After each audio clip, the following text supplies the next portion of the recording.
America is in a precarious position. We show no signs of being willing to cut spending, so without massive growth, we will go bankrupt. But where is that growth going to come from? We're supposed to be the ultimate deal maker on the global stage. We're supposedly the ones holding all of the leverage. Donald Trump claimed he knew the art of the deal better than anyone, but what's the reality behind America's negotiating power? Are we making progress or have we lost our edge? Today, Kevin O'Leary, one of the most candid and incisive economic and entrepreneurial minds around, joins me to give a rare inside look at what's really happening. If you want to ensure your economic future, you are not going to want to miss Kevin's take on China, taxes, and the future of the economy. This is an episode you simply can't afford to miss. Without further ado, I bring you Kevin O'Leary. America prides itself on having the most leverage internationally on trade. Trump was supposed to use that strength to help America win. From your vantage point, though, are we winning or are we now falling short? Well, it depends which index you want to use to determine success. If you look at the stock market cap valuation, the market is happy with the outcome of the tariff wars so far. Inflation hasn't come back yet, although many pundits believe that you just have to wait a couple more quarters. It probably, as a result of the uncertainty, has stalled the Fed for any rate cuts, which is frustrating Trump. You hear that every day. I think Powell is wise to wait and see what happens as this comes through the system. But I want to make a point about the actual tariffs themselves and how you should look at it as an investor. Whether you're just putting aside a retirement fund or you're actually doing direct investing or you're a sovereign wealth fund, it's all the same. Think about it this way. Let's take the negotiations going on with England, which is not in the EU itself, Japan, Thailand, Indonesia, Canada, Mexico, et cetera, et cetera. Most of these countries have a VAT tax, a value-added tax, which is a tax that is a consumption tax at the consumer level. So to keep it really simple, let's say an American company ships a product up to Canada and into the province of Quebec, like a stick of butter. And whoever buys it in the province of Quebec pays a 13% VAT tax, value-added tax. And that goes to the Canadian government or the Quebec government. It's a split. They kind of split it almost half-half. Well, Trump looks at that and says, well, wait a second. Isn't that a tariff on an American product? And so all he's doing, and then he comes back and says to the Canadians, okay, I'm proposing a 35% tariff on you, on everything you ship into the United States. And they say, well, wait a second, that's a little heavy. We already have agreement with you. But basically what Trump is doing, and I think people should think this one through, there's no way on earth Congress is ever going to do an American consumption tax. It's just not in their DNA. There's no American VAT tax.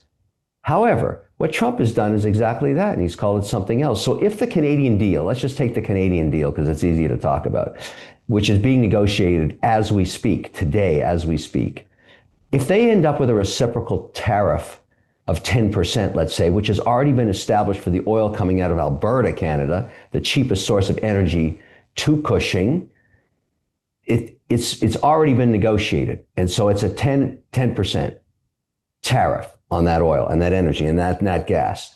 What if that's for all of Canada? So basically you've got a VAT tax up in Canada, let's call the blended rate 10 or 12%. And you end up with a tariff, a blended tariff on all goods and services leaving Canada and the United States to 10 to 12%. Well, there you have it. Trump put his VAT tax in place. Everything's equal. Even Steven, so to speak.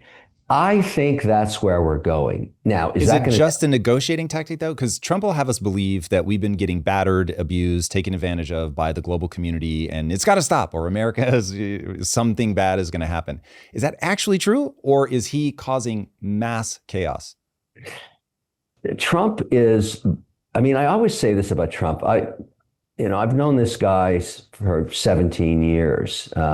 We actually met when he started the Celebrity Apprentice show. It was the same year that I did Shark Tank for Mark Burnett. So we both know Mark Burnett, and we both sold forwards to the car companies, the ads in New York. And I think he has a remarkable presence and is an extraordinary salesperson. I mean, I've just seen him in action, but he is bombastic. He says outrageous stuff.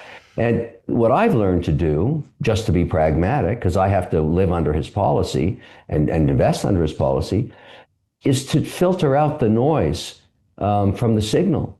I think the signal in the case we're talking about is reciprocal value added taxes. He calls his a tariff. The Europeans and the Canadians call theirs VAT. Who cares what it's called? It's a tax. And so, can the economies live with reciprocal 10%?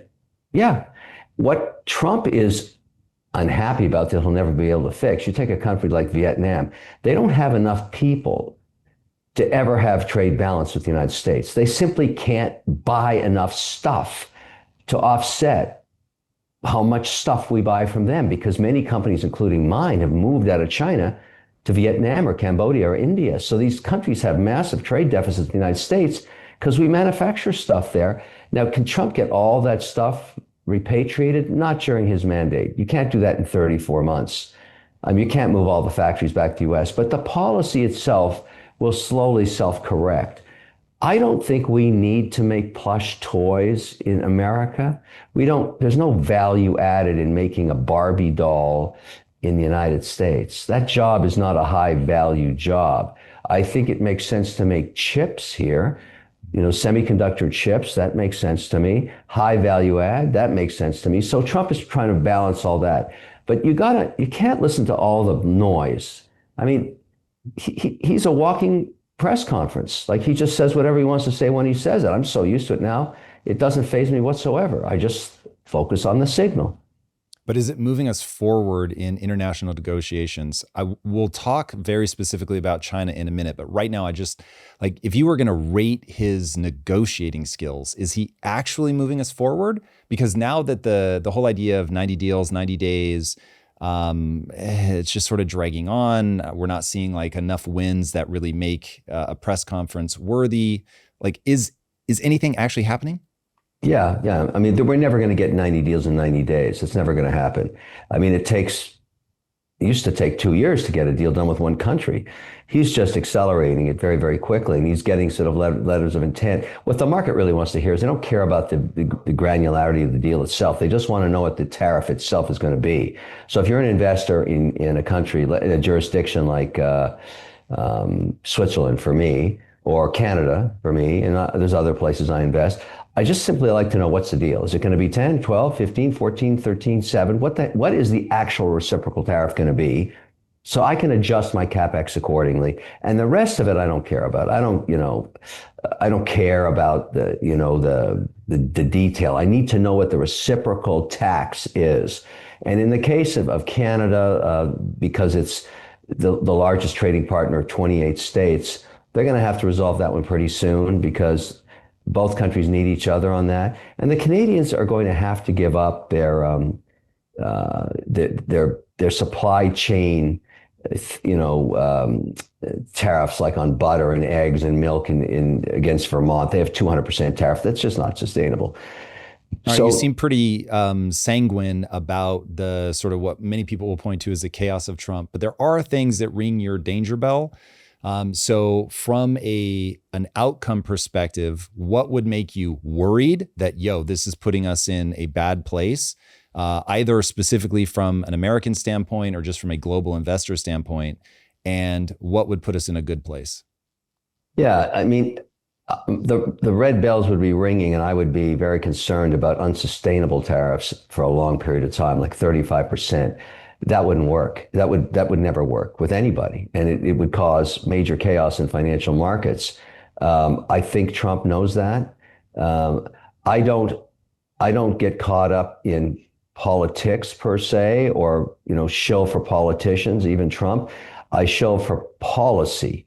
So I wait until I see the actual policy. And lately, because I'm involved in certain sectors like stable coins or data center development, I have to get my hands dirty in Washington, and I go there to meet with senators and governors and representatives in the administration to understand where they're taking their policy. And so because I have to know what that is or I can't be successful as an investor. My point is, I don't have Trump derangement syndrome. I don't care. I only care about policy. And so if I believe that Trump was going to do 35% tariffs on major economies that I'm an investor in, that would be a big problem. And you would see the markets correct pretty quickly around that. But the market doesn't believe that anymore. You've had this volatility in Trump's, oh, now it's 35%, now it's 10, whatever it is. The only thing that matters is what is the end game? What does it end up at? And if you told me it's 10% reciprocal worldwide, yeah, I think the market's betting on that right now. And I think we're going to get there. And then at the end of the day, all this stuff was just a bunch of noise and volatility based on, gnashing of teeth. And look, there's a lot of people that don't like this guy. I mean, they just don't, and they're never going to get over it. And they can't believe he's president. I say deal with it. He's president for the rest of this term. Get over it. And if you want to do business, focus on that and just focus on policy. All right. So China, I think, is the game. I've heard you say similar things. I'm routinely trying to refocus my audience on, listen, China matters a lot. Everything else, for the most part, is a distraction. Do you think that we can apply enough pressure to China that they're going to be forced to come to the table? Because obviously Xi would have us believe, nah, whatever, I don't care. I've minimized my exposure to the US more than you guys think. I can outweight you. You guys are going to come on our terms. No, he can't do that. It's not going to happen. And we need to work a deal out with China. You're right, though. Everything else is a distraction compared to China, because these two economies are entering an economic war against each other. Yes. Hopefully it's not a military war ever, but an economic war and an AI war, because the country with the best AI is going to win all the wars in the future. You got some essence of that in the Iran situation, where very few American boots on the ground there. The entire operation was done using technology, some of it very advanced, and robotics and everything else, and very, very precise missiles led by GPS technology that also uses predictive AI. And so all of this stuff, that's the first time we've seen a 48-hour war that way. China was watching, the Russians were watching, everybody was watching, and it gives you an idea that this race of technology and AI and the economy are all kind of fit together. So here's the way to view the Chinese situation from 30,000 feet. In my view, this is my personal opinion, and I've been dealing there for over 22 years now. Remember, they came into the WTO back in 2000.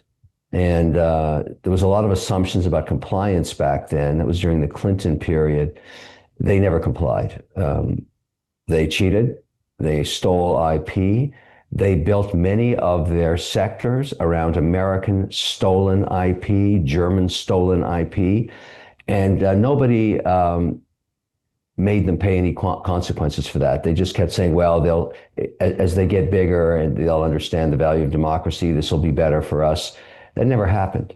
They basically stole it all and then became very proficient at advancing it. So particularly their tech, their automotive, and all kinds of different sectors are built off someone else's tech. Now, you can find the DNA of any of this stuff just by reverse engineering anything they build over there. So we don't have to argue fact. I believe it's a fact. What matters is what happens now. Are we going to continue to let them steal American IP, or are we going to somehow hold them accountable? And I think we're in it for decades now, for various administrations. Nobody has taken them to task on this issue until now. And so you've got a whole bunch of issues wrapped up in this narrative going on the next few weeks, including the September 19th decision on TikTok, which is blatant spyware in the US. There's no question about that. And the law has been already passed. It's either going to go dark or somebody's going to buy it and rewrite it under American laws. So who knows how that's going to shake out. And we haven't decided or know what she wants to do. Only he and Trump can decide. But I'd argue that by the time this narrative is over with China, they will comply, because if they lost access to the largest consumer market on earth through massive tariffs, there'd be a lot of unemployed Chinese rioting in the streets. And if you're the supreme leader, you cannot afford that. You can't afford that. And so Xi is not an idiot. He knows that. He doesn't want to back down. Either does Trump. They're going to have to find that accommodation. But it's not just about tariffs.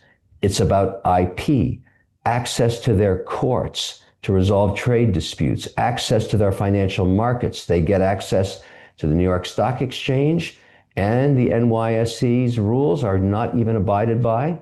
Have you heard Trump making noises about that, or is he just focused on the trade aspect? No. Trump has already talked about this. It started in Geneva 3 months ago, whenever that was. But everybody knows that within the administrative narrative with China right now, at the level of discussion, they're trying to resolve these issues. Each of these is a separate issue. TikTok's a separate issue. Chip sales from NVIDIA, separate issue. All of these things are separate multi-billion-dollar issues that are unique to the China negotiation. They're not having that narrative up in Canada or in Mexico or in the EU. That they're having that narrative with China, because if China wants to play with the big boys and have equal access to the American market, they have to play by the rules now. The legal systems, the IP laws, access to financial markets under the rules and regulations of the SEC. All of these are sub-issues, but the old way of doing it is over. I mean, if China wants to keep stealing IP, it'll end badly for them, because the US is still the largest consumer market. That's the stick. That's the hammer.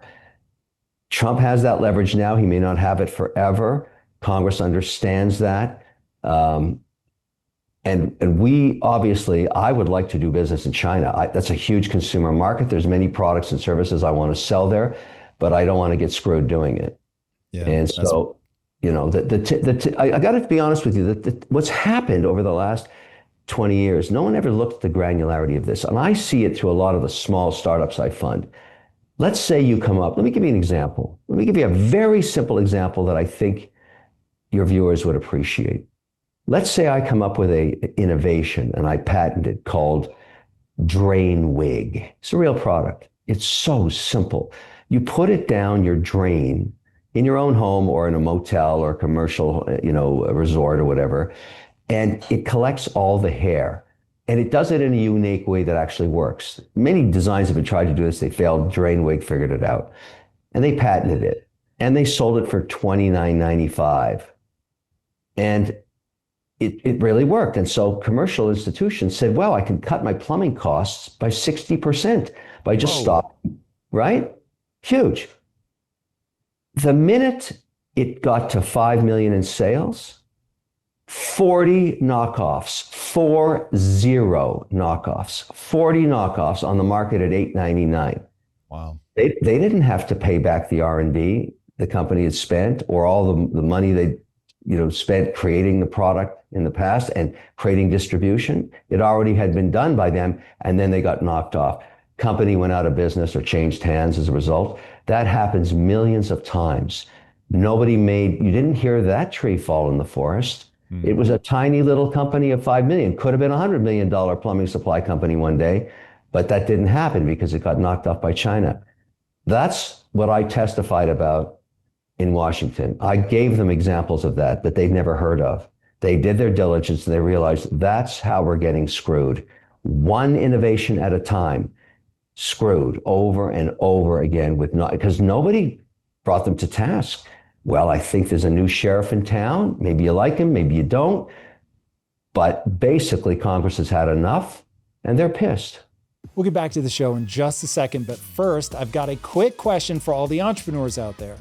Do you ever feel like managing your business finances is a full-time job in and of itself on top of your already full-time job? That's why you need to check out Found. Found is a business banking platform built for people like us, entrepreneurs who wear a dozen hats and don't have time to chase down receipts or dig through spreadsheets. It automatically tracks your expenses, identifies tax write-offs, and manages your invoices all in one place.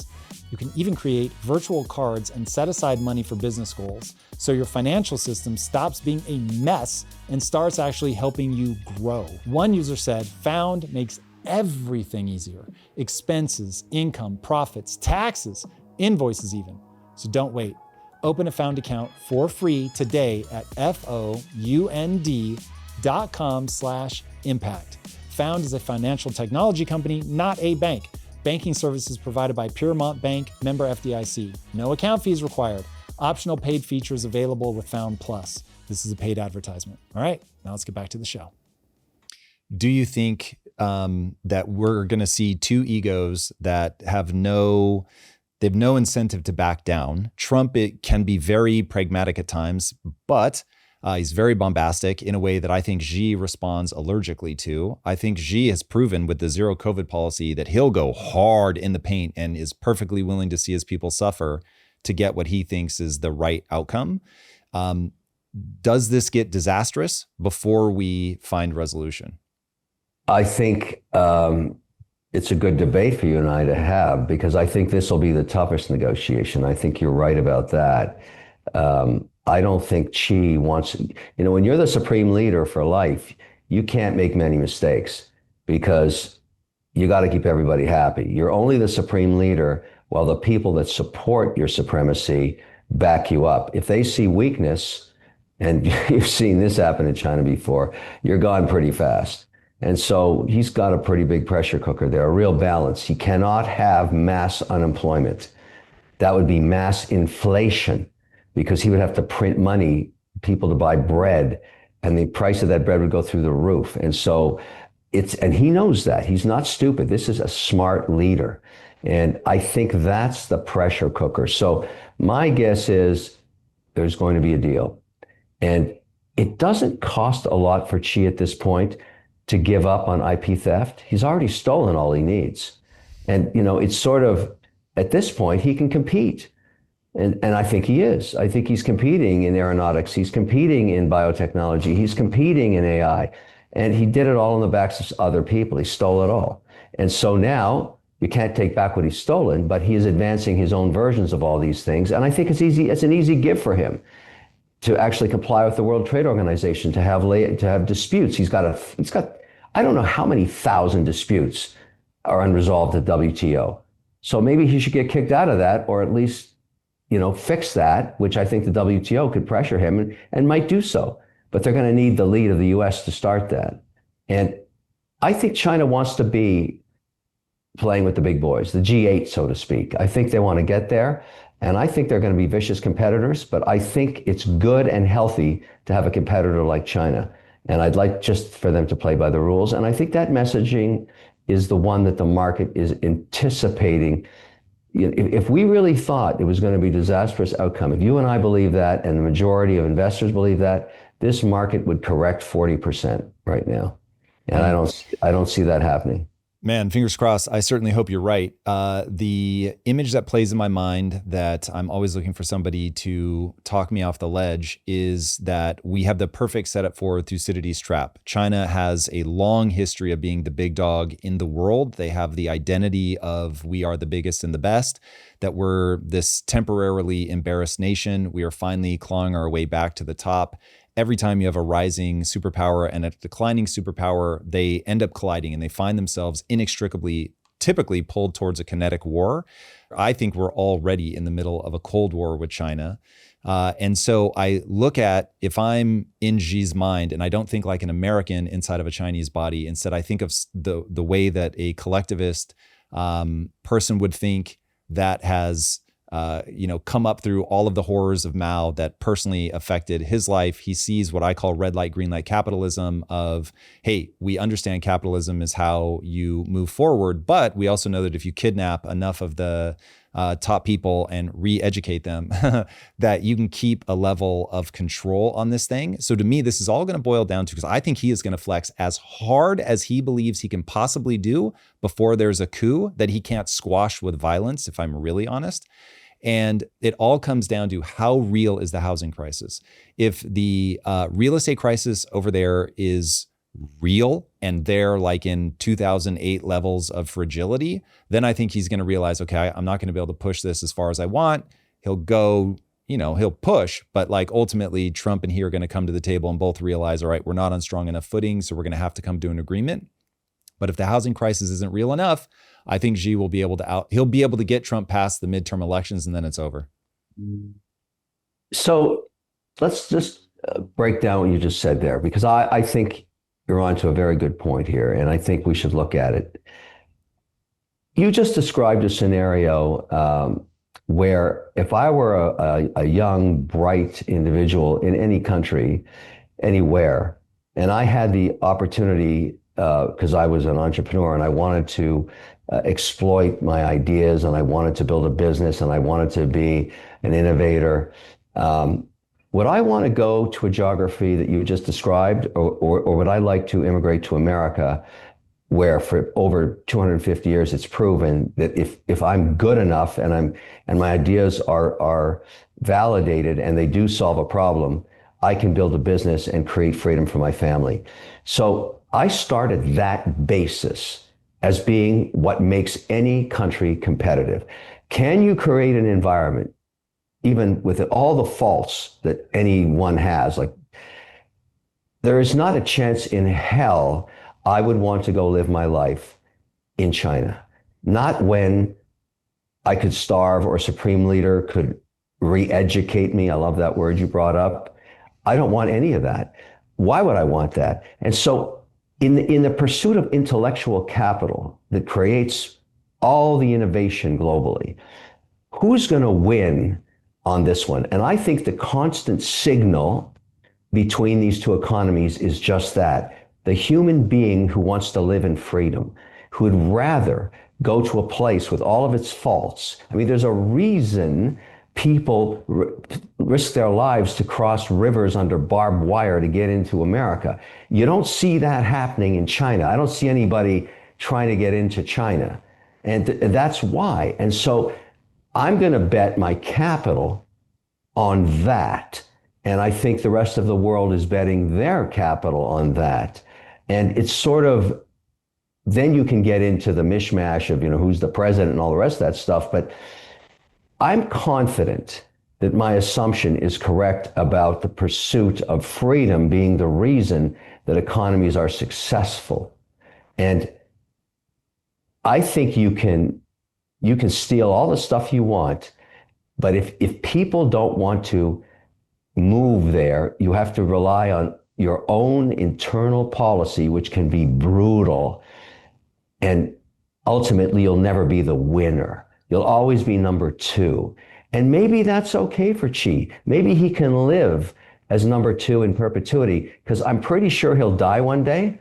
I mean, I don't think he's a vampire. And so if they really want to compete and they want to win long term, the only successful philosophy, period, is democracy.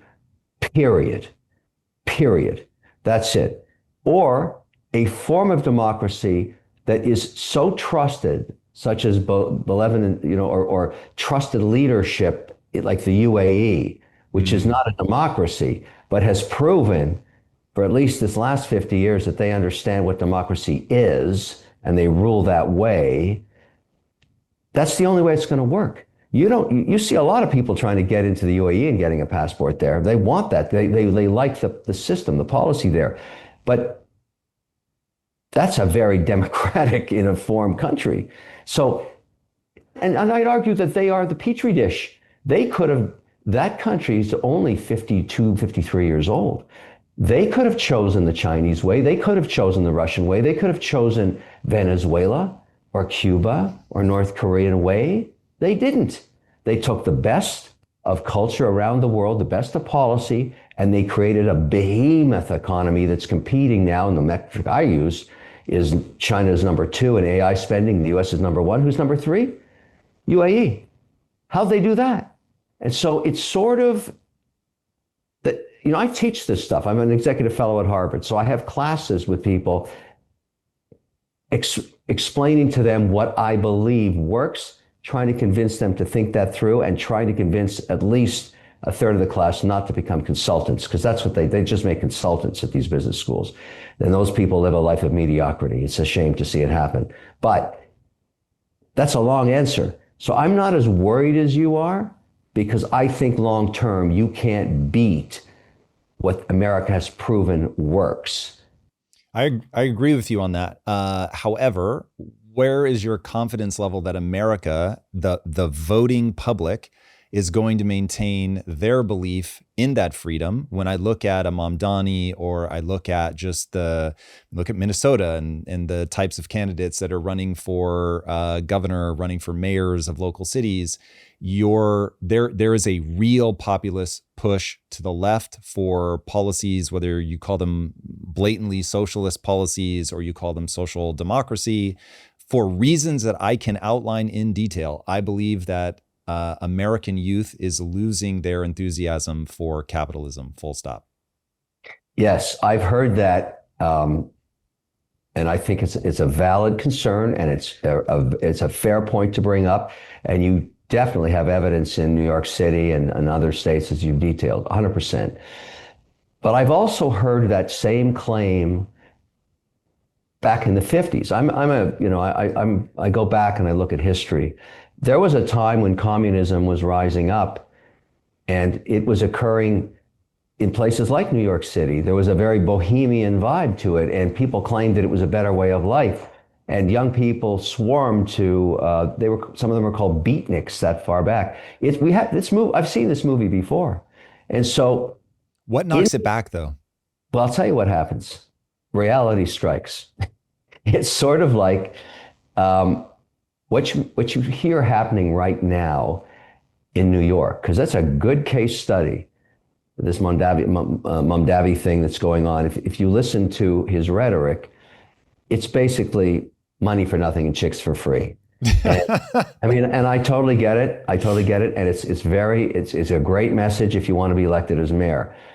His problem is going to be delivering on that. New York is already the highest tax jurisdiction in America. And it's obviously not that well run already. And so it's what happens for these kinds of cycles. And my argument to you is going to be very simple. The American democracy, the way it was built, it has the ability to self-correct, and does. It self-corrects in 4 to 8 year cycles, and it has since it was formed. And you just saw it happen in the general election. The country was moving too far to policies that didn't make sense to the kitchen table in Champaign-Urbana, Illinois. And so, boom, it self-corrected. And it self-corrects at the municipal level, at the mayoral level, at the state level, and it'll do it again. Because when you offer money for nothing and chicks for free, you can't deliver. The system doesn't provide for that. And so it's a classic case of you won't get fooled again, because these young people that are voting for him are going to want the free food, the free, grocery stores, the free subways, and there's not a chance in hell he can deliver that. And so they will be pretty unhappy with him in the next cycle. Now, I'm not sure he's going to win. There's a fair amount of people willing to start to examine his policies. But my whole point, and I don't want to get too far, is that yes, people have gone into this. Young people today want communism. Young people today want socialism. Not actually. The majority of them want a job. They want to raise a family. They want to be able to support it. And about a third of them have that burning desire of the American entrepreneur that wants to create something magical for themselves, not the greed of money, the pursuit of freedom, which has driven this economy. And I live that every day. And I can guarantee you every year, and I'm the investor in them, I see a new crop of them. We're very healthy there. We're in great shape. So within my own family, we have these debates. I've got young kids too. And believe me, Thanksgiving dinner is full of this rhetoric. but I look every year at how they too have advanced. The minute they got a paycheck and saw tax, they went from being screaming liberals to raging conservatives. And that's kind of what happens. I watched it happen in my own family. It just happens. People want to know, where did half my paycheck go? Who did I just give that to? As soon as you get a job, you move from being that socialist to that conservative. That's how America works. All right, guys, we'll be back to the show in a second. But first, let's talk about why 90% of business ideas never get off the ground. Most entrepreneurs get stuck at zero because they think everything needs to be perfect before they launch. Perfect product descriptions, perfect photography, perfect marketing campaigns. You don't need perfect. You need good enough to start selling. That's where Shopify AI comes in. Their AI writes product descriptions that actually sell products. No overthinking, no writer's block, no excuses for not launching. Same with their photo enhancement and campaign creation tools. They get you 80% of the way there instantly. Launched and improving beats perfect and never shipping. Stop waiting for perfect. Start with good enough and improve as you grow. Sign up for your $1 per month trial and start selling today at shopify.com/impact. Again, go to shopify.com/impact. And now let's get back to the show. All right, I'm going to give you my best black pill pitch, and then I hope that you can dismantle this argument. So I'm a big Ray Dalio person. I believe that Ray has gotten to the physics of how money works effectively by looking at debt. And we're nested inside of a big debt cycle. And the problem is in the 50s, we had not reached phase 5.5, which is effectively where we are now. Phase 6 being total collapse, just the debt becomes such a burden. There's nothing to do. You have to default. It seems to me that we're on that path, especially given the big, beautiful bill, but I don't want to get distracted by the whys right now. Just the structure of the debt goes like this. In a fiat money system where the only way out of the kind of interest payments that we have to make now to keep giving everybody the money for nothing and chicks for free is that you print money. Printing money makes assets go up. Houses are the only asset that people understand intuitively. So suddenly that housing becomes unavailable to the whatever 40-ish% of people that otherwise just aren't going to own assets because they don't understand financial markets. And so now you get this hollowing out of the middle class by pushing the people that otherwise would have been in the middle class up to the upper class because they do understand assets. And then you push the 40-ish% of people in the middle class and low class down even farther because they don't understand assets. And that hollowing out creates this massive inequality, which triggers something that is so embedded in our DNA, which if you've ever seen a monkey do a task next to another monkey doing the same task, you pay them both cucumbers, everybody's fine. You pay one monkey a cucumber and the other one a grape, and the one getting the cucumber freaks out.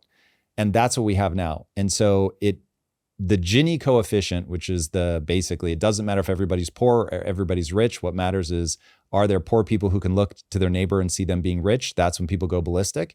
That's the setup that we have. The middle class essentially doesn't exist anymore. Housing is completely out of reach. Somewhat of an illusion because it's really just money printing. But anyway, you create that setup. So now even these kids that they want to be raging conservatives, they still don't see how they're ever going to get on the property ladder. And so that resentment just builds and builds and builds. Well, that's a very eloquent job you just did there I read Ray as well. I'm an advocate of understanding his point of view, and it's an important one for me. I'm basically a debt guy and always have been.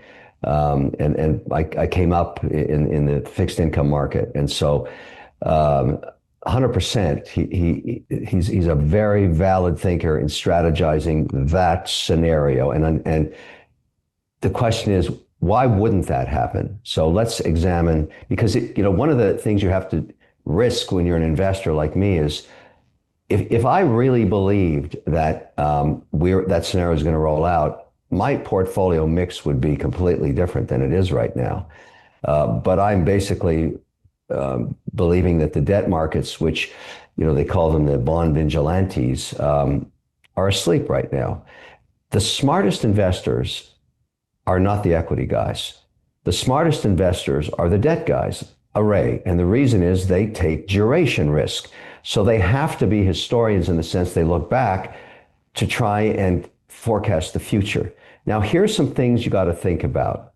The big, beautiful bill, which caused chaos in the relationship with Elon Musk and Trump that's still playing out was Elon had the understanding in his mandate, his 120-day mandate, that he would try and create a balanced budget.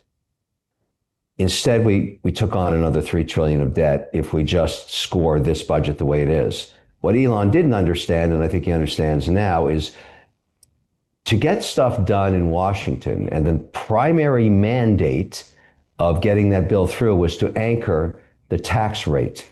Because the reason the American economy is, and we just got new consumer numbers today, economy is on fire. It's doing so well right now.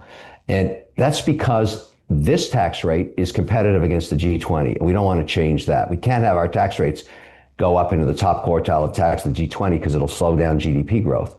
That was Trump's goal. He achieved it with the big, beautiful bill. Now, how do you deal with balancing the budget? You got to find a way to save $3 trillion. Well, that's where his new task is. And he can't do reconciliation except every 12 months. But you may not, or you may know this, the government timetable starts in September in the new year. So as soon as you get past September, and this is what I don't think Ray is giving much consideration to, if the economy continues to grow, the amount of tax income that comes in just on a normal day basis goes up.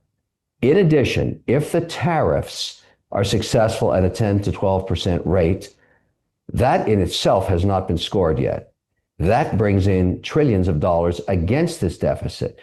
The third aspect, and I give you on this one, is does Washington have the stomach to actually take these new revenue streams and deploy them into debt reduction as opposed to pissing them away with stupid programs?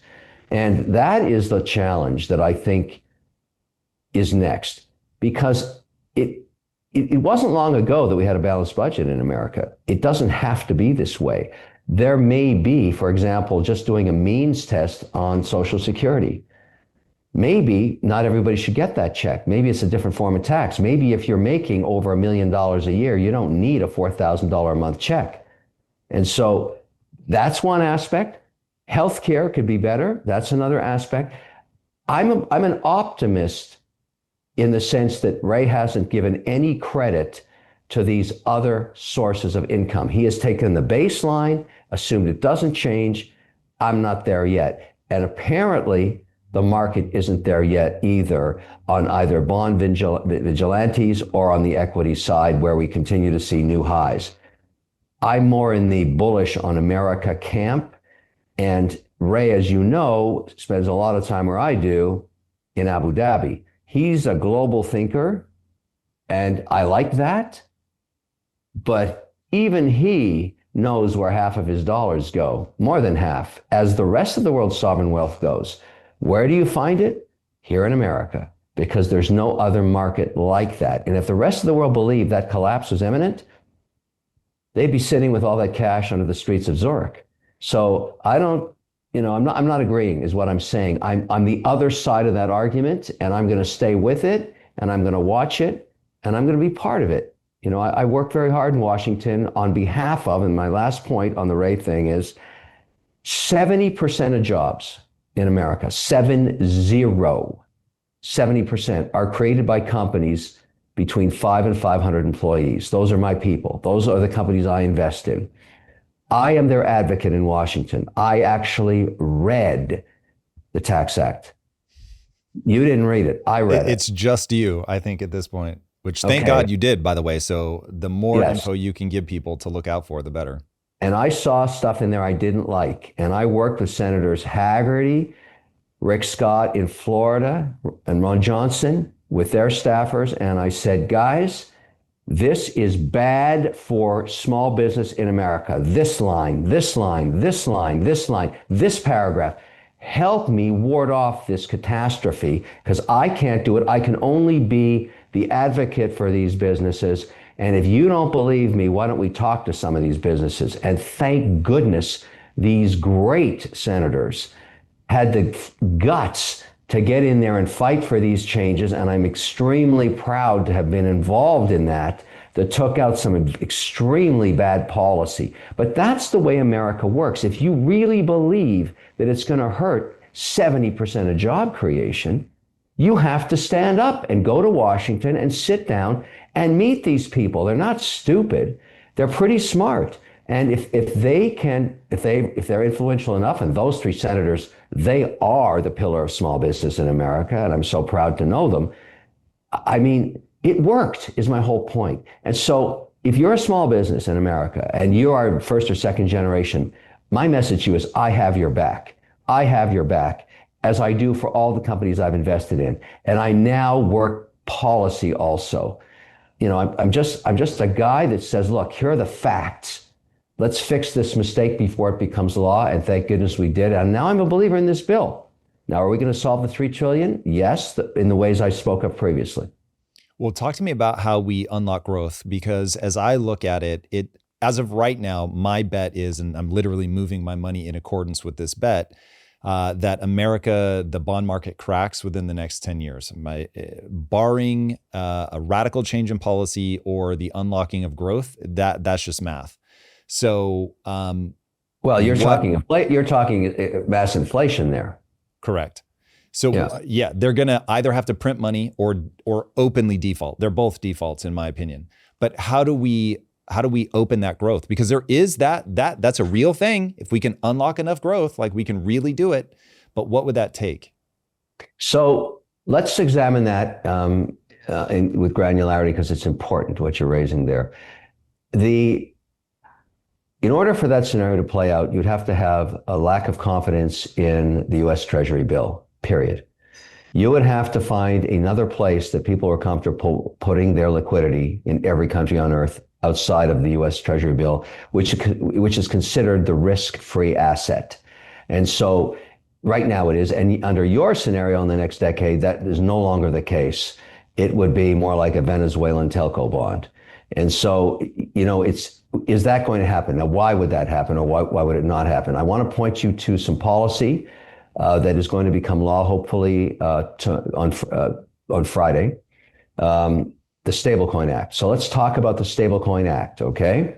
And talk about the Treasury bill and talk about inflation, all in the context of what you're bringing up here, a lack of confidence in the U.S. Treasury bill. Let's just stay focused on that. So when this law passes and the U.S., so just to describe this, the Genius Act, Haggerty bill, Senator Haggerty, we're going to create a product in America that is now legal that allows you to create a digital dollar. So a product that you buy, USDC is the one I'm using, out of a company called Circle. And in full disclosure, I was an early shareholder in Circle. I believed in what Jeremy Allaire was proposing, although nobody believed him 7 years ago, nobody. And today he is, you know, the CEO of a very successful public company that trades today, that generates and creates these stablecoins. Why is this important? So if I can buy a stablecoin, as I do right now, and he is forced by law, or this pending law, to be audited for every stable coin he has, it's backed by a US dollar. He has to prove it to be totally transparent. So instead of holding paper dollars, I could just own USDC on my phone, which I do. Right here on this phone, I have a whole bunch of USDC. I can send it to anybody in the world I want if they have a corresponding account, and just transfer it, which I do. But think of it this way. Let's go back to your point about the T-bill. Under your scenario, the T-bill has to collapse as a secure form of risk-free investing. If I live in Turkey, you and I talked about Turkey just a little while ago, or I live in Venezuela, or I live in any unstable regime, I can take my local currency and I can buy a stable coin backed by the US dollar. The law says this: it must be backed up by the dollar or an equivalent, including the T-bill, under 92-day duration, so complete liquidity. Can you imagine if I had that option in Turkey and I'm just working there as a plumber and I'm watching my currency have 12% variations in volatility year to year, or I can take half of it, or maybe 2/3 of it, or all of it, and put it in USDC on my phone? I'll buy that USDC, even though it pays me no interest whatsoever, just to have the stability of my trust of the T-bill. So all of a sudden, what you didn't take into account and Ray didn't take into account is every country on earth, I believe, over the next 3 to 5 years, is going to take advantage of an ability to digitally own something they have faith in, the American economy and the American T-bill. Now, under your scenario, and it's fair, to be a critic, you're arguing that the country will continue to mismanage itself with deficits, that at some point this faith cracks. I'm not there. I think what's happened with this legislation is we have found a way to let every human being on earth buy into the trust of the 2-year or 90-day, I should say, T-bill. And if there's a better place to put their money, they'll put it there. But there isn't, because they're not going to put it in China ever. They don't trust Xi at all. And I'm talking about people that don't have to live in China like the rest of the world. Who do they trust? Not the president of the United States, the American economy. They know the president's going to change every 4 or 8 years, but they trust the way the country operates and how it's delivered value for 250 years. That's my argument. And so far, it's worked. So I don't think in your scenario, you've taken into account the innovation America brings forward, not the regulation, the innovation that's going to solve for demand of the most trusted piece of paper on earth, the American T-bill. That's my case. It's a great debate I'm having with you, and I think the listeners should think about it, and I think I just won that argument. All right. It is a great argument, and I'm very glad that you're making it. There are a couple caveats that will determine whether you win in reality, which is, are they going to make that inflationary, or is it going to be you can only buy the debt backing it on the open market? That would be question number one. Yeah. Well, in the context of, the liquidity of the T-bill, the more liquid it gets, the more the market determines its value. You'd agree with that, right? Sure. Okay. So between Circle and Tether, the two different stable coins that until the law was passed, you could call them rogue if you wished, they're now bigger than most countries in terms of owning T-bills. Bigger than most countries. The 6th largest, and I think probably by 24 months from now, they'll be the 3rd largest. Bigger than any country, or bigger than 90% of countries' ownership. And that diversity is global. I'd argue the people that are going to own these things are going to be the billions of people around the world. And so that's pure open market price discovery. Your scenario is going to be very difficult if it's not liquid, but I'm arguing it gets more liquid by the second. And the demand for T-bills, the more the world's volatile, the more there are rogue nations, the more people that live in these rogue nations don't trust their governments, the more liquid stablecoins will become. So I think there's always going to be rogue nations. There's always an Iran, there's always a North Korea, there's always a Russia. All of those people are not stupid people. In the US T-bill, they will trust.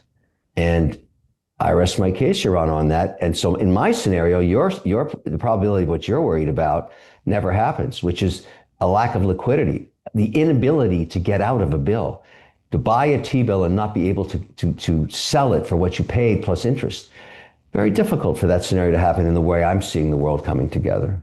We'll get back to the show in a moment, but first, here is the brutal truth about scaling. Most entrepreneurs don't outright fail, they plateau. And if you're stuck right now, you know how true that is. It could be that your revenue flatlines every time you step away, or maybe you're trapped in a commodity market that's racing to the bottom, or maybe you're one of the lucky people who is navigating a very complex partner dynamic that turns every decision into a battle. These problems and a whole lot more can seem impossible until you break them all down into first principles. My partners and I used this thinking to grow Quest Nutrition by 57,000% in our first 3 years alone and scale to $1 billion exit. And now I'm teaching this framework to a select group of entrepreneurs who are ready to scale.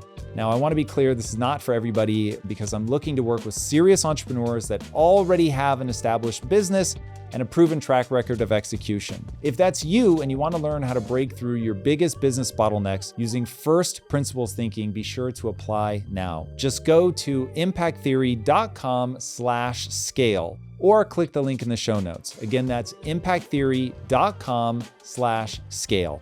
Now back to the show. Well, so the question that remains unanswered, though, is are these going to be inflationary? Because the thing that's going to break people's confidence in the bond market is very simple, that the US continues to deficit spend. More money is coming into the world. As more money comes into the world, prices are going to go up. You're going to further exacerbate that dynamic that I was talking about earlier, where you've got all the resentment. Because what ends up happening to nations for people keeping score is they tear themselves apart from the inside. So the economy doesn't necessarily collapse because there's some external pressure. It collapses because people start killing each other inside the country. And so what I would need to understand to know, because I agree with you, I think that the Genius Act is phenomenal. I couldn't be more excited about it. I think that it really is going to make what I'm talking about less likely. However, if it becomes an inflationary thing where we just, anybody that wants it will make more, then you are going to run into, call it the same thing that we see in Houston. So Houston has solved the housing crisis by saying we're just going to make as many houses as we want. Now that's great, but people don't exactly rush into that market. And so you end up getting weakness in that market because people go, it's not a good investment. It's great if I want to live in it. It's not a good investment. So if you run into that same thing where it's like, okay, the US debt is a great place to park my money if I'm living in a rogue nation or whatever, but I'm not going to be using it as the risk-free rate of return. It's just getting bigger and bigger and bigger by the day. So I presume that they'll have to cap that at some point. So it's not just like anybody that wants to buy, we're going to sell. Well, I think that would be better. I think what you're saying, and I think we should make it very simple. Do you believe we'll never have another balanced budget again? That's what you're telling me. If I believe that is what I'm telling you, yes. Correct. Yeah. And so if I believe that, I would agree you're right. I don't believe that. I do not believe that every administration going forward will never attempt to balance the budget. There is a growing concern on a bipartisan basis of exactly what you're talking about.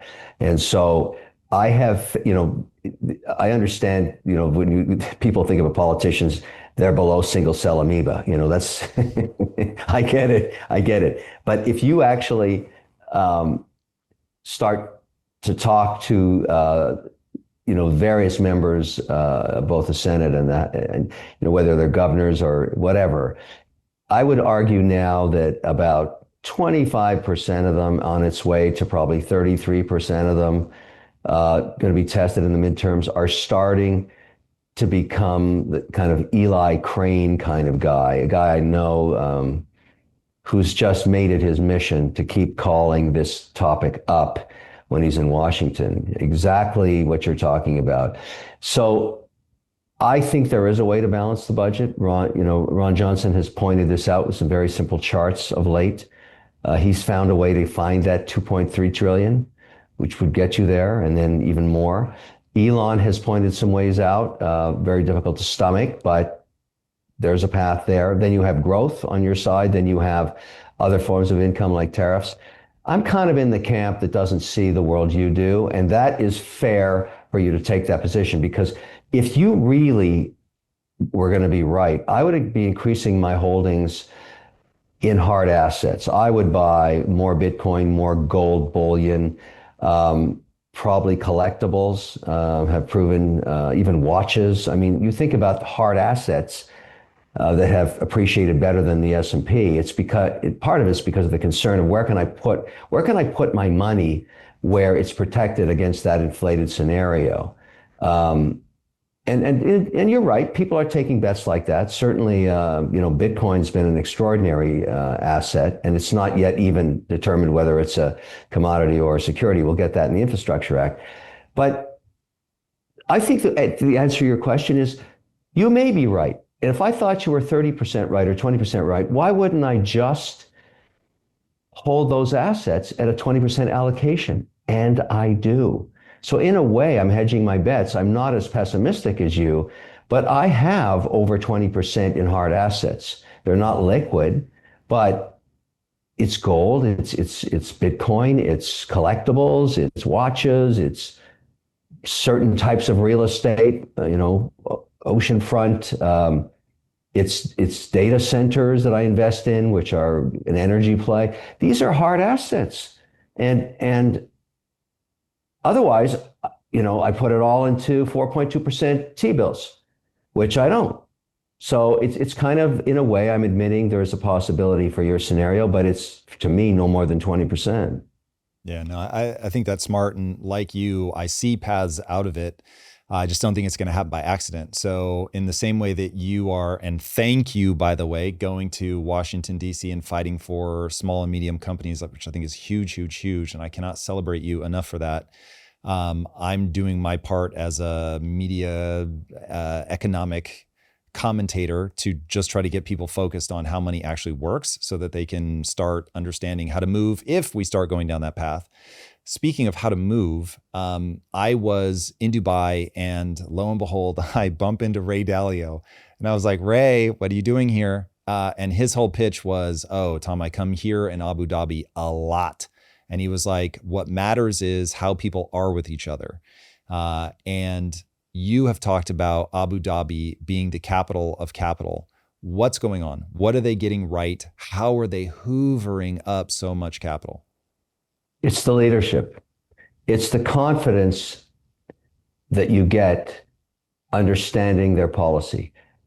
They figured out within 3 generations, policy is the only thing that matters. Why is Abu Dhabi the safest city on earth? Policy. Why can a woman walk around there 2 a.m? Why could I leave a Rolex on a bench and have it returned to me to my hotel? Or a purse? Did that actually happen? It happens all the time. Yo. I mean, it's not to me. I don't leave my watches on, but I was going to say, people have told we're going to us, talk. But I actually wear incredibly rare pieces when I go out for dinner in Abu Dhabi. I have no concern of being robbed there. And other people feel the same way. I don't do that in New York. I can't do that in San Francisco or Los Angeles.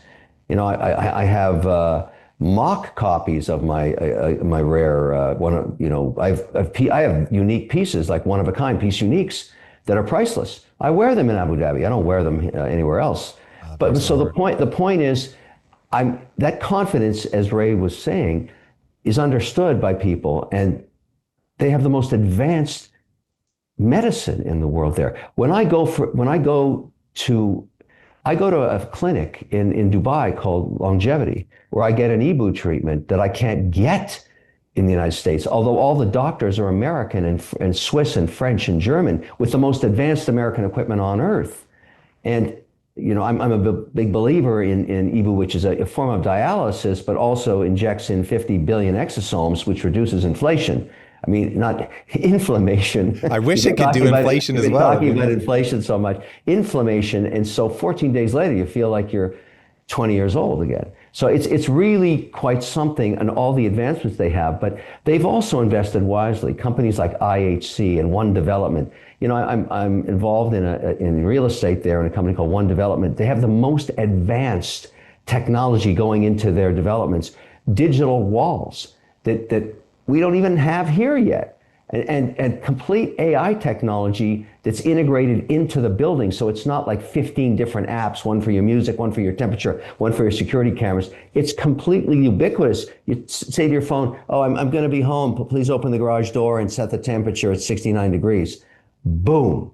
I mean, that kind of stuff, we're years away from. They've got it because they're building and I can't say enough good stuff about that place. It's just the only way you're going to find that out is you have, like Ray figured out. I'm on the same boat Ray's in. I went there.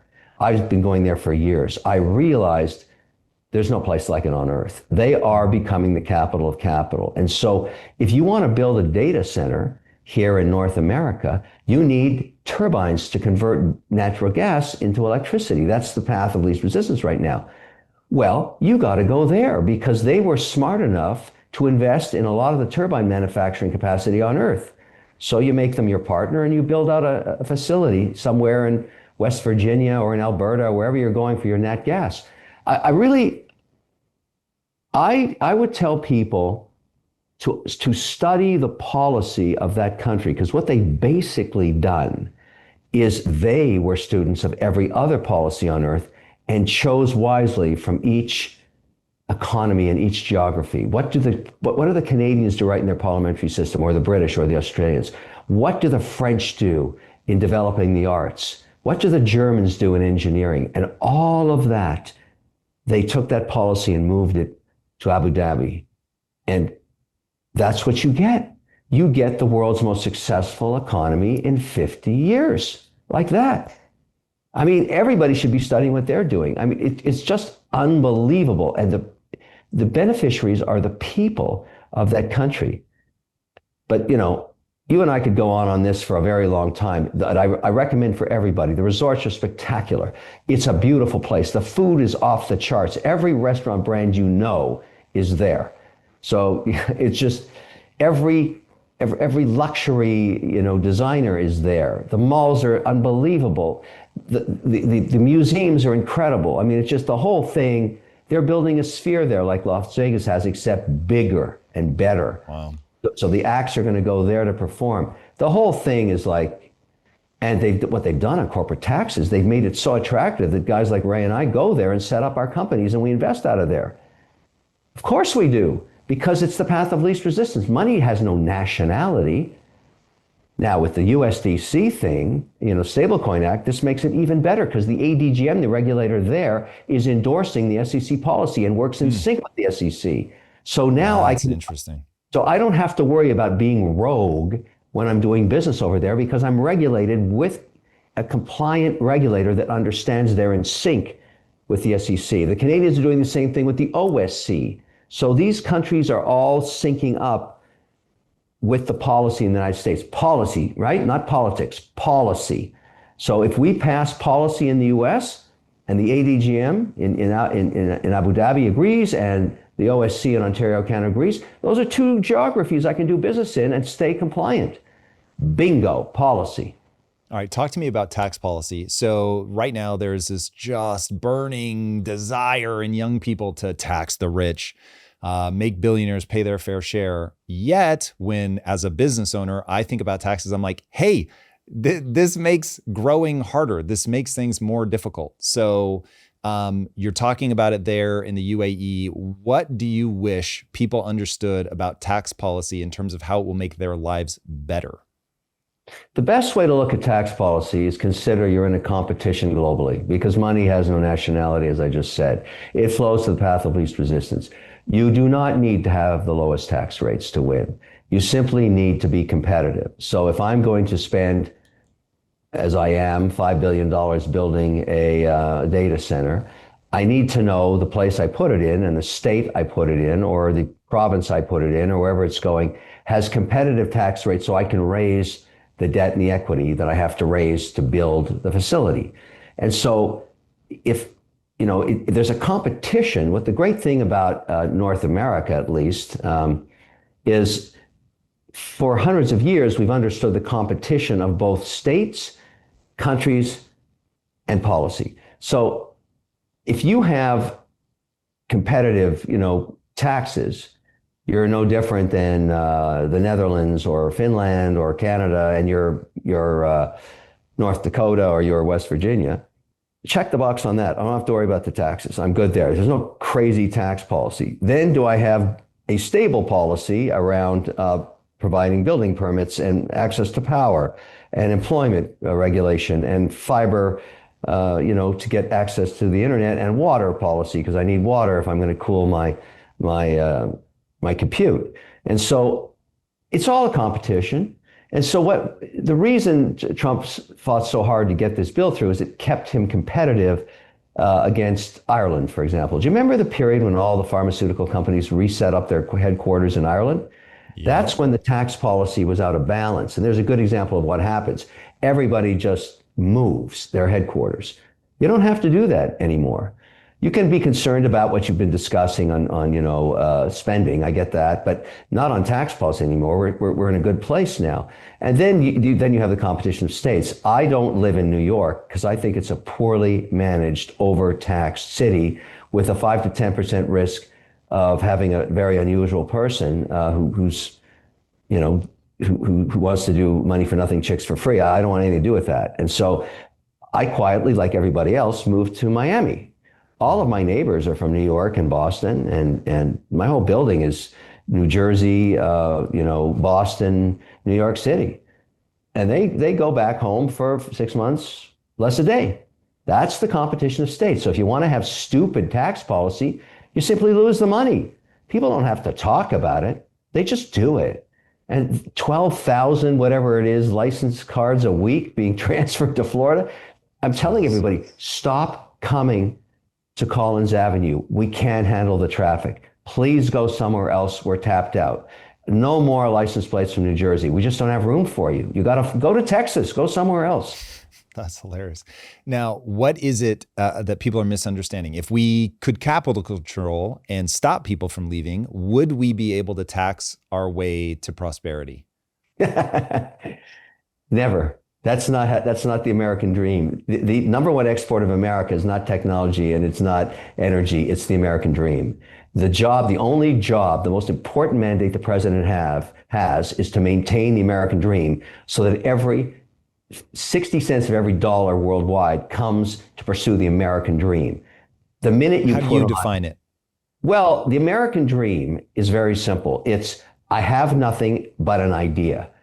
And I need to go to a place that respects my idea, lets me maybe own my idea through IP law, and then lets me work like a dog to make it come to a reality, as many millions of people have done and continue to do. Through all of this rhetoric, we're still generating more millionaires per year than any other jurisdiction on earth, and continue to. There are more and more and more and more millionaires in America than anywhere else on earth.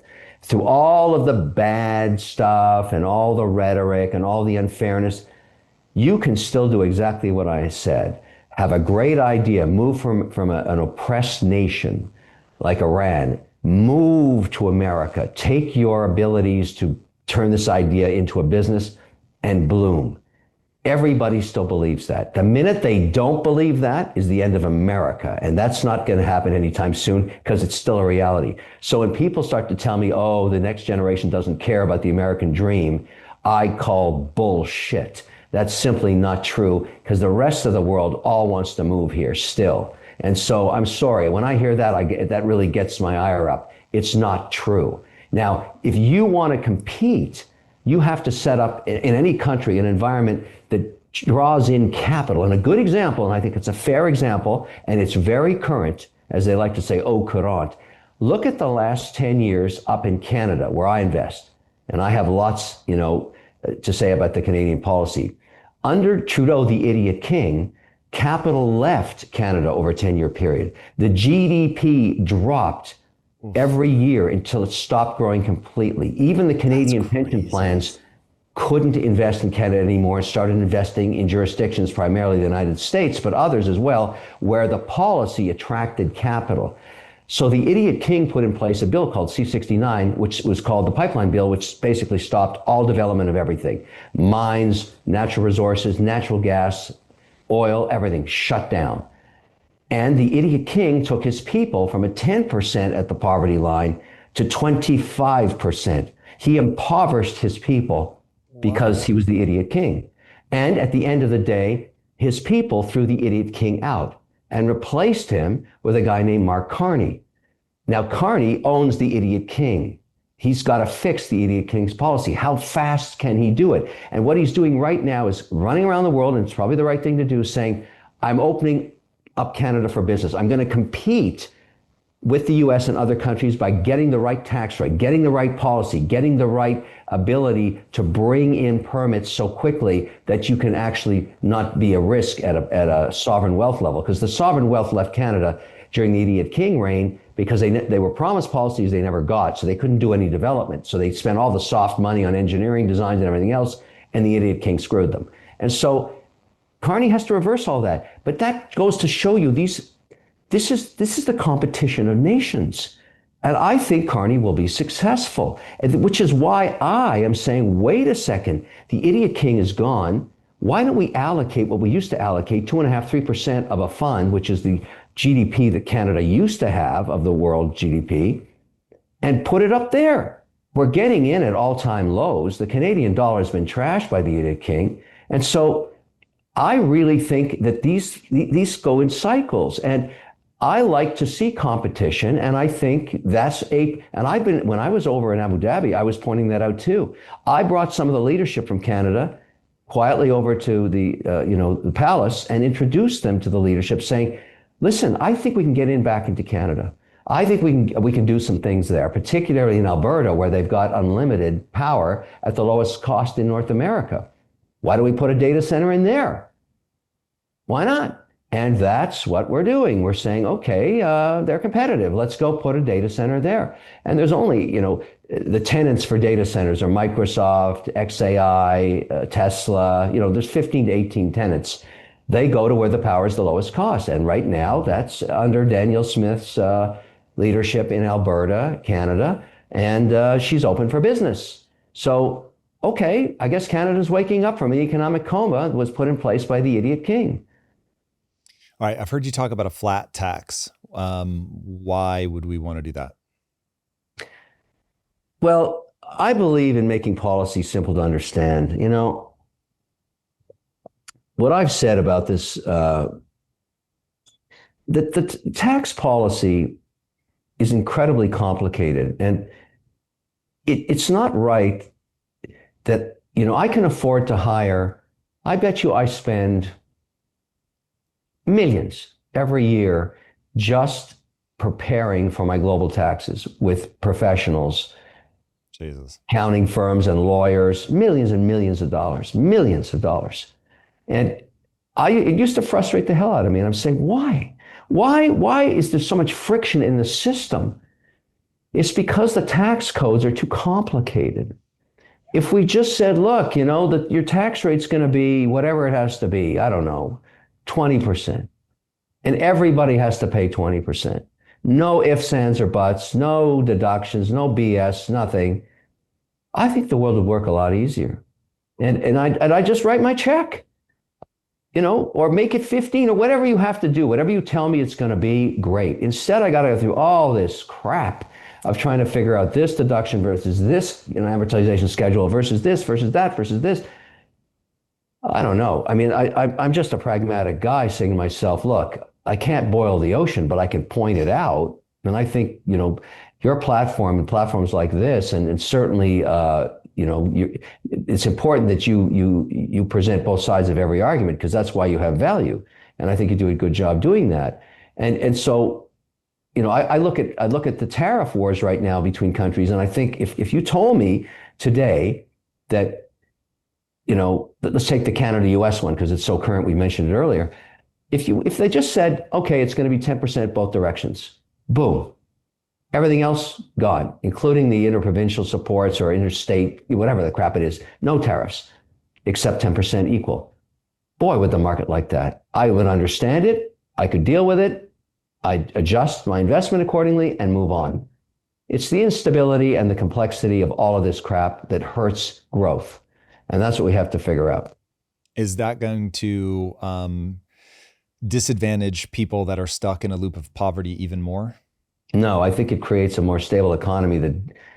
There's two ways to get out of the loop of poverty: education and stable policy that gets economic growth. We want jobs for everybody. And the way to create jobs is not government jobs. It's 70% of jobs are created by companies with 5 to 500 people. They are the ones we need to get out of the cycle of poverty in every community, wherever you are. Some entrepreneur is starting some business that's going to hire 5 people. I don't care whether it's a hardware store or a car dealership or, whatever it is, a consulting firm that helps you get AI into your small business, whatever it is. That's how you get out of the cycle. So you need policy, stable policy. You need competitive tax rates, and you need education. And so, we need to do all three of those right. And I think there's, I came up in education. I was, my first company, the learning company, advanced reading and math scores. That's all we did. And I always said, why aren't we advancing financial literacy? And thank goodness in some states like Florida today, they are. But, you know, everybody, even, when people say, oh, you have dyslexia, I have dyslexia too. There's always an opportunity if you can find the magic of somehow getting educated, even with hard streets, like go work as an apprentice somewhere. Even if you don't graduate college, who cares? If you learn in an industry you're passionate about, and then you have a great idea, and this is for a third of America. This is a lot of people. I look at a cohort of maybe 900 students that I teach at Harvard. As an executive fellow, I just teach entrepreneurship, and my job is when I open these classes up, I look up at all of them. I say, I only have one job here: to convince 1/3 of you not to become a consultant and strike out on your own and form a business and create jobs. Your job is to create jobs. That's why you're here, not to become a consultant where you never make a decision of consequence and you float of a sea of mediocrity for the rest of your life. And so even Harvard's figured that out. They don't want to be just a machine that grinds out consultants. What value to the economy is that? None. I was just going to ask you, so what is it about the consultancy angle on life that traps them in mediocrity? Because after 2 years of being a consultant, and I'm just, I look at that resume and I put it in the garbage because they now are infected. They've never learned what it's like to make an incorrect decision or a decision of consequence. They've never felt the panic and what it takes to make decisions of consequence where it's a live or die, where your business is going to live or die, or people that work for you expect you to lead them out of the mess that you're in. That's a certain talent that you have to learn how to do. You need to be able to learn how to distinguish the signal from the noise in everyday advancement of a business. A consultant doesn't do that. They just make recommendations, and there's no consequence to bad recommendations. They just get farmed out to the next job. They bill. That's all they do. So I think, listen, I have nothing against if you make that horrible decision in your life. It's on you. You did that. You just become a single cell amoeba in the ocean of mediocrity. And I'm never going to hire you. And many other people agree. Consultants make really shitty CEOs because they've never done it. And so why curse yourself that way? Now, look, this is not popular with the big consulting firms. They're not loving me. I'm shocked. Kevin, how could that be?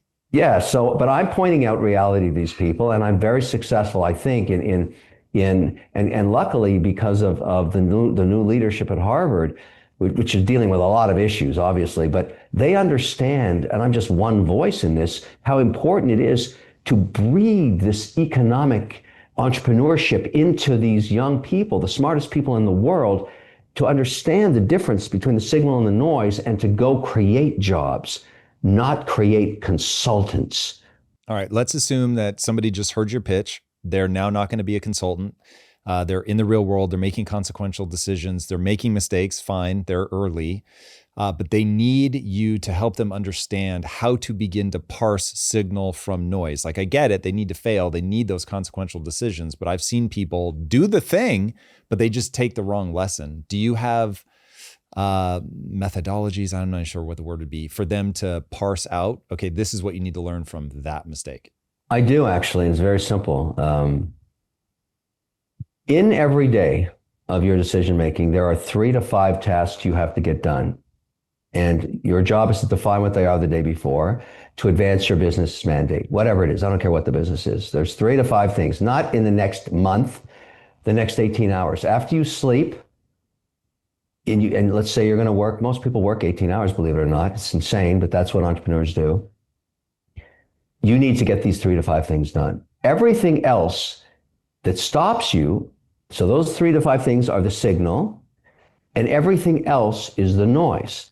And your job is very simple. In the 18 hours of this day that for me starts at 5:45 in the morning, let's go. Can I get my 3 things done? And I've learned this years ago. I always make sure I get my 3 things done before anything else happens.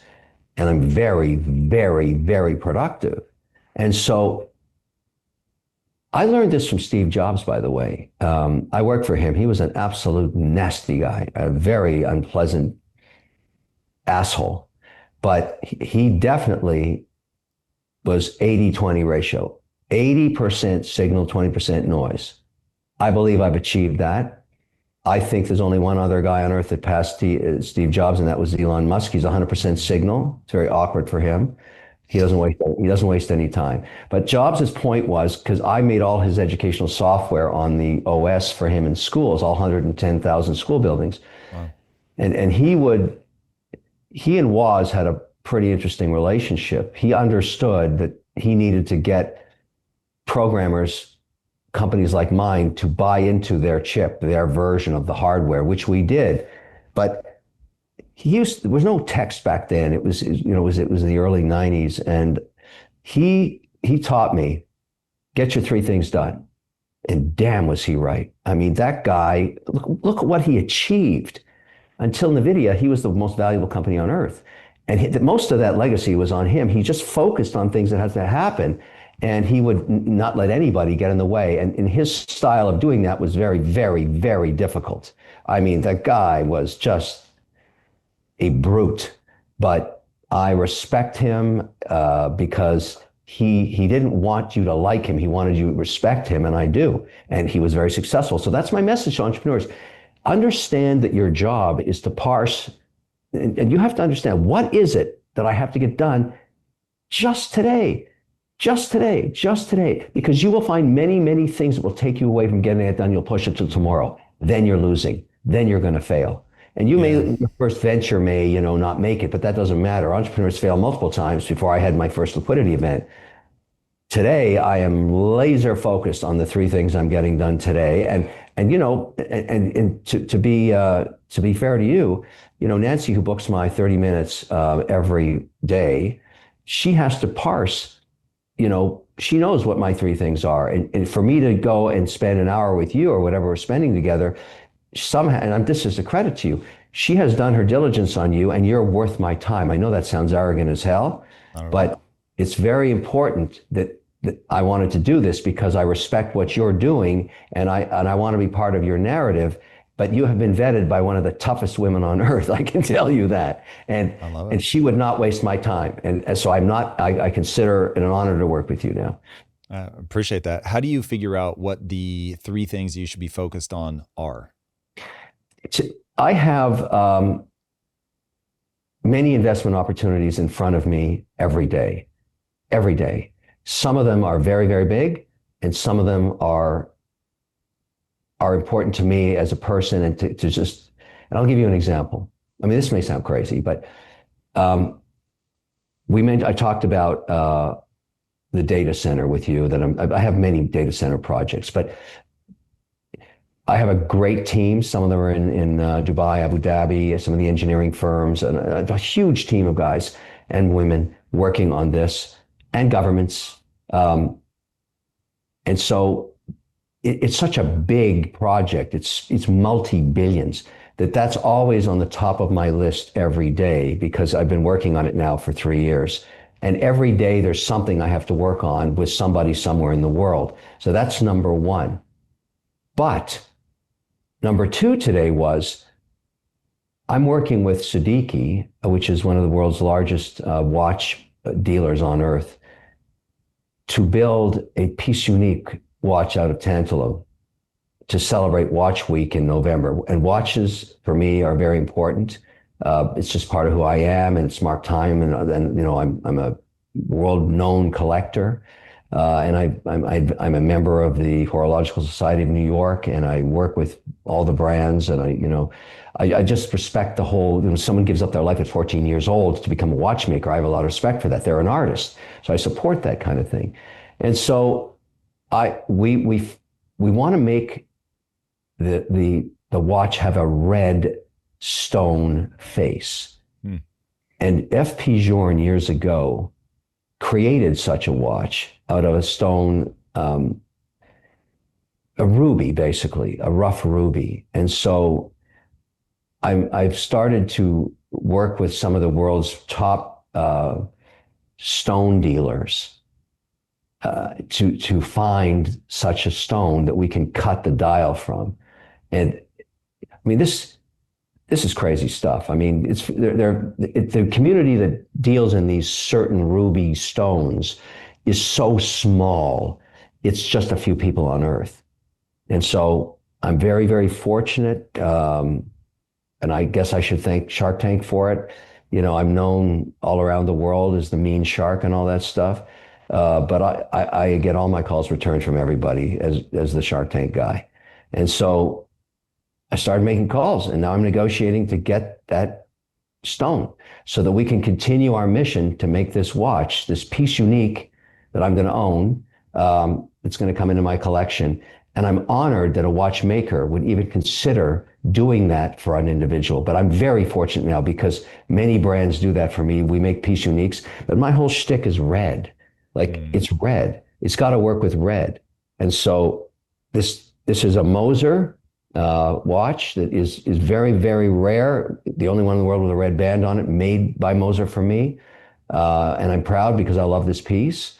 And the watch that I'm designing with Siddiqui is very much like this, except the dial is going to be, instead of being an onyx, it's going to be a red ruby.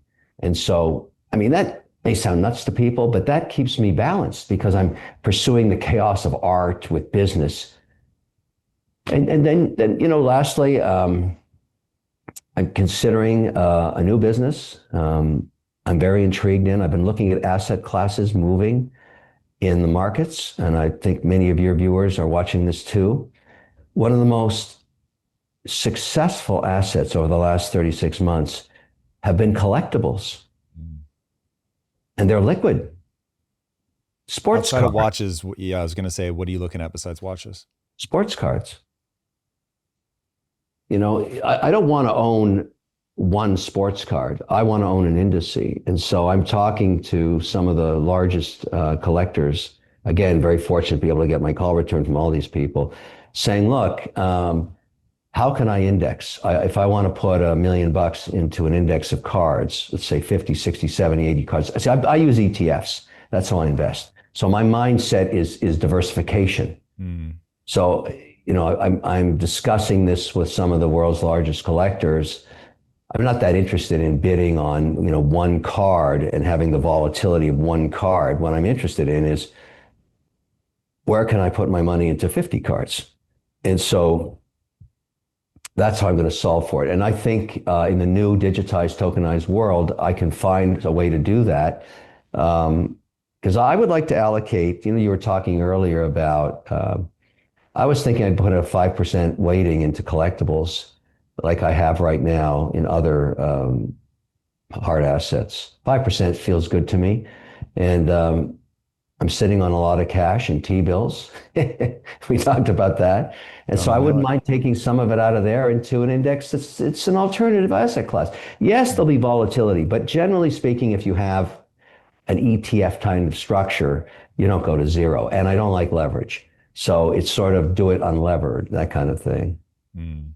Yeah. So one last question for you. Looking at somebody like Michael Saylor, who does lever himself to the hilt, how do you think about that? You've got Bitcoin as this insane asset class that has just returned. How do you keep yourself sober? Do you make exceptions? Or do you just say, this is how I invest and I'm going to stick to it? Yeah, no, I know Michael. I respect him a lot, and he has created something of a unique situation that not every investor agrees on. My take on Bitcoin, including in the ETF market, I don't use ETFs to own Bitcoin. I don't understand why I would pay the fees to anybody to own Bitcoin, and that's part of the challenge I have with Michael's structure. I don't need that. I don't need leverage. I just own Bitcoin, period. And so that's worked. I bought it, back at $16,000 or whatever it is. Congratulations, my friend. Yeah. And I the only challenge I have is to keep it at a 5% weighting. So, and I do. I'm, when it dips, I buy. When it goes up, I sell down to the 5%. I just have that discipline, but I don't use leverage. And what he's done is fantastic. It's worked for his investors. I don't invest that way. So my philosophy is simply, okay, what's the allocation? It used to be 3%, now it's 5%. Part of that's through capital appreciation. But the other aspect of Bitcoin that is my philosophy is if you're going to own the asset, also own the infrastructure that supports the asset.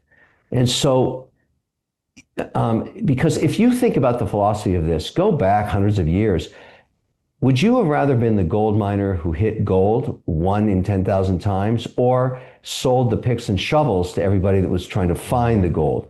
Turns out, on a risk-adjusted basis, you did better off selling picks and shovels. So on a risk-adjusted basis, why don't I own a Bitcoin miner, which I do in Norway and Finland, and it's a private company now. It's again a power play. It's called BitZero, and I got involved in that years ago. We were going to put it up in upstate New York behind Niagara Falls, which had very attractive power, but you can't really do business in New York. You can't get permits, or the policy's unstable. So we moved that asset to Norway, where we got a similarly attractive power deal off hydropower. And then we're building now in Finland with nuclear power. So we mine Bitcoin. I now own the infrastructure.